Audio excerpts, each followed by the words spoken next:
In today's video, I'm going to teach you how to use Odysseus AI PewDiePie. Once you've finished installing Odysseus, the first thing you need to do is open it in your browser using your local host address, then log in with your admin account.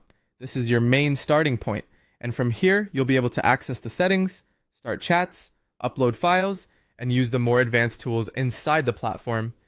Before Odysseus can answer questions, you need to connect it to an AI model. Odysseus works as the interface, but it still needs a model provider behind the scenes to generate responses.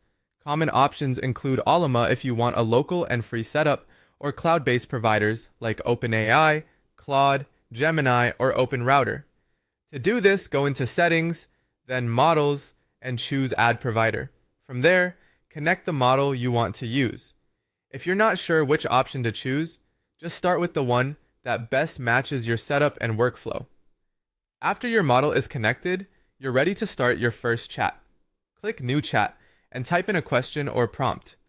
For example, you can ask it to summarize an article, create a content calendar for your business, or write a promotional social media post. The experience is similar to ChatGPT, but Odysseus is designed for deeper integration with files, tools, and agents, which makes it more useful for organized work and longer tasks. Next, you can upload documents directly into Odysseus. This includes PDFs, Word documents, text files, and notes. Once the file is uploaded, you can ask Odysseus to summarize the PDF, identify the key points in a document, or create a presentation outline from the file. This is especially helpful when you want the AI to respond based on your own materials instead of general knowledge.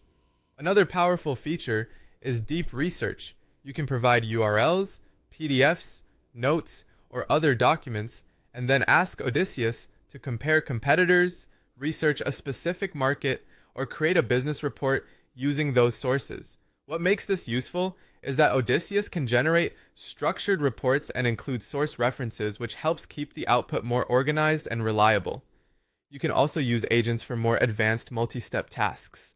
For example, an agent can research trends and create a report, analyze uploaded files and generate action items, or turn a document into social media content. Agents are useful because they can combine tools, memory, and files to handle more complex workflows with less manual effort. Finally, you can save notes and memory inside Odysseus. This can include project notes, business information, instructions, and research findings. Keeping that information stored helps Odysseus maintain context across different conversations and projects, so your work stays more consistent over time.